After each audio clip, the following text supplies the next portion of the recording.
Miss Jen here. I am so excited to finally have this video going up. It is about turning my studio waste into art through making handmade paper. It has been a process that I've been perfecting over the summer, and it starts out with my dirty paint water, paintbrush water. I paint a ton, so I always have a lot of water that I use to clean my brushes. I have turned to using paper plates for my pallets, so then I can use the paint that's left on my pallets, and then utilize that paper portion to create handmade paper. I also have other scrap paper, and other items that go in to my process of making the pulp, which I am going to show you later on in the video. Here is an example of some of the paper that I've made. The first couple attempts were kind of not as fantastic. These ones here, they're a little bit too bumpy, but it's fun. They still have those like flakes of paint from my palettes in there.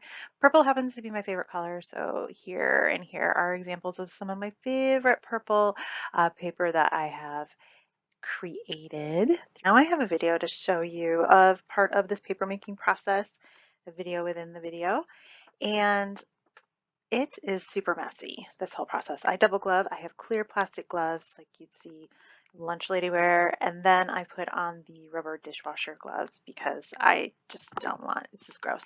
So don't try this at home unless you've cleared it with your parents. The blender is completely ruined. It still works. I love my little blender. I can't believe it's lasted all summer with me trying this out. So I blended up, yummy. Right now it's got glitter in it, so it's like a sparkly unicorn smoothie at this point. Delicious. Don't actually drink it. Hopefully this will work. It's almost ready at this point. I switch it around, break up the pulp a bit more, and then I have these screen things that I purchased on Amazon. You can make them, but I don't want to. So I have 6 of these that I use to get through. I do like to make a lot of paper, so you definitely want the water to drain out of it. And then that one is not ready. Okay, the pulp was all bad. It was too pulpy. So back to the blender. That's part of the process. I have found figuring out the right consistency with the pulp to get just the Goldilocks zone with your paper thickness. So swishing it around again, putting the screen through, drain, drain, drain. Super foamy. I could wait, let it defoam a bit before I do this, but I'm in a hurry. I've got things to do. I've got paper to make. So this one, success. I have 2 pieces right there. Next, you put a screen on. There's another little screen you put on. I do 2 at a time. Squeeze it out. A lot of tutorials call for paper towel with a lot of this. I use towels. I reuse a lot of towels, sponges, because I don't want to create more waste trying to clean up my waste. So I have a bunch of nasty towels from this whole process. And then after it's set, you boom, you drop it out. The extra little screen you put on comes out, and then voila, beautiful paper. Yes, those are potty pads that it's drying on. I let those dry out and reuse those as well. And the paper is so glittery and pretty with all those flecks of paint in them. Reviewing the process, I have these super messy, gross paper plate palettes, brush water that can end up pretty colorful.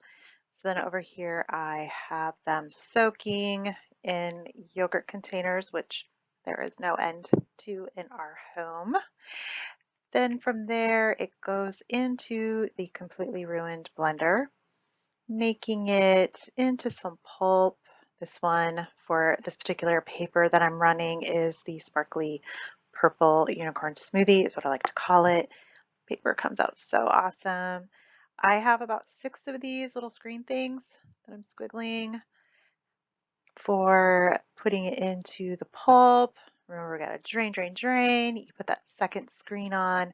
So many towels and sponges to get to this place of the paper coming out. It is wet. It takes a long time for it to dry. So I'm finding that having it be a summertime project is expedited. The weather's getting cooler and I'm finding my paper is taking extra long to dry. But I do avoid using the extra paper towels because I just more waste. I'm trying to get rid of my waste. But again, here's an example of some of the paper. I do make them into notebooks. So here's an example of some of my cherry blossom notebooks that I have. If you are interested, you can purchase them off my website, creativeroutestudio.com, or if you Etsy, you can go to my Etsy shop. Either way, you get something totally awesome. I am currently working on getting some notebooks with this little winter scene out on my store. So how I get to this point with these beautiful paper bound up and placed inside the notebooks will have to be another video. So stay tuned for that. Be sure to subscribe to my channel so you don't miss out, and keep a lookout for some live stream art classes coming up in October with the harvest moon, and then November, December I'll come out with some winter tree live stream. So I hope that you will catch me there.